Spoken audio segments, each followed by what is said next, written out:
আল্লাহ নবী সাল্লাল্লাহু আলাইহি ওয়াসাল্লাম বলছেন, হাদিসের মধ্যে আছে, যে ফজরের নামাজ পড়ে না, আল্লাহ রাসূল বলছে ওয়া ইল্লা আসবাহা খাবিসান নফস কাসলানান, ফজরের নামাজ যে পড়ে না, রাসূল বলেন সে হচ্ছে খবিস। খবিস, এটা খবিস তুই বেটা। এই তোমরা যারা ফজরের নামাজ পড়ো না, খবিস তুই বেটা, খবিস। পাউডার লাগায়, পাউডার লাগাও কিত্তা, খবিস কোথাকার। খবিস আবার পাউডার লাগাও কিত্তা, ফেয়ার এন্ড লাভলি ডলো কিত্তা। কথা বলেন না কেন? তুই কিত্তা পাউডার লাগাও, পাউডার লাগাইলে বুঝি সুন্দর হয়। বেড়ি দেখো না পাউডার লাগায়ও, এবুড়িয়ে লাগায় ঘন্টা দুই পর আবার এবুড়িয়ে দুইয়া লাগে। বুড়ি জানে এটা ধোকা, ঠিক কিনা বলেন না? এটা যে ধোকা, নাহলে বুড়ি ধোকা। মেকআপ বক্স ধোকা আবার লাগাইয়া সেটা, এটা ধোকা, এটা আসল না, এটা নকল। আল্লাহ নবী সাল্লাল্লাহু আলাইহি সাল্লাম বলেন বেনামাজি খবিস।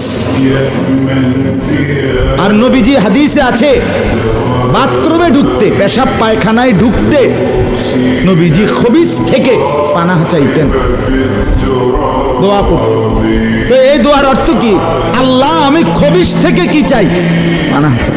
তার মানে নবীজি বুঝাই দিছে উম্মত, পেশাব পায়খানার মধ্যে থাকে খবিস।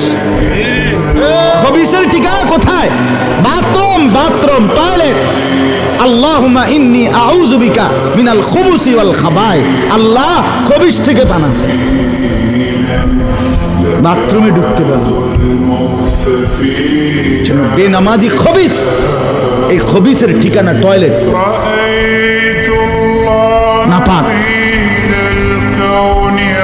এটা নাপাক, এটা অপবিত্র, অপদার্থ, এটা অকর্মণ্য। এটা জিন্দেগির আর অর্থ কি? জীবন মানে খানা, জীবন মানে ঘুম, জীবন মানে লজ্জাস্থানের চাহিদা পূরণ, যৌন চাহিদা পূরণ, এই তিন জিনিস।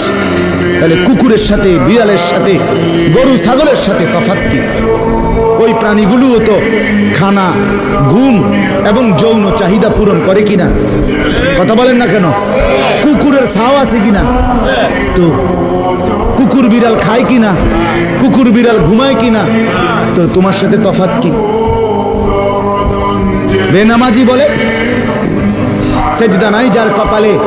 আমনের লগে জানোয়ারের পার্থক্য কোথায়? আমনে খারাইয়া কোন ভিডিও করুন, আমনে কোন? হ্যাঁ হ্যাঁ বলেন, এখন বলেন, আমরা শুনি, এনে 10 জনে বিচার করুক। পার্থক্য কোন? আপনার সাথে জানোয়ারের তফাৎ কি? ছেলেরা বলো বাবা, তোমরা যারা মাগরিবের নামাজ পড়ো নাই, হ্যাঁ, লজ্জা কোথায় তোমাদের? শরম কোথায়? এই বেহায়া, কোন লজ্জায় আল্লাহর জমিনে চোখ তুলে তাকাও? হ্যাঁ, নির্লজ্জ। ছি ছি ছি ছি। মুসলমান এত আত্মমর্যাদা বোধহীন হয় কিভাবে? মালিককে চেনে না, বানানে ওয়ালাকে চেনে না, গোলামি বোঝে না, সেজদা দিতেও মন চায় না। মুসলমান এত পাষাণ হয় কেমনে? আরে তার মা কোথায়? তার বাবা কোথায়? আরে তুই কোন মার দুধ খাইছত রে? তোরে কি মা দুধ খাওয়ায় নাই? তুই কি বাবার হাতে বড় হও নাই? তুই কি মুসলমানের ঘরে জন্ম নেওয়া নাই? হায় না ফরমান।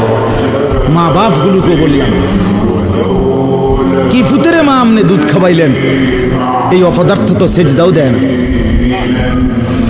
হ্যাঁ, এই বাপ, কার লাগে বিল্ডিং বানাইলেন? এই হাইওয়ান তো সেজদাও দেয় না। কার লাগে সোফা বানান? মাতবুরি দেখান, সাদওয়ানে বইয়া গপ মারেন, জিফুত লইয়া বালা আসি, কিতা বালা? এ ফাঙ্গাস আর তেলাপিয়া খান যে, এই কারণে বালা। হ্যাঁ, এ ফার্মের মুরকা আর কক মুরকা, দুন্দুল আর করলা, দৈন্যাত আর কাঁচামরিচ, টমাটো আর শশা, এই তো খানা। আর কিতা কথা বলেন? আর কি ঘুরে গেলে তো ফাঙ্গাস তেলাপিয়া। দুনিয়া দুনিয়ার বেশি কি ভোগ করছি আমরা?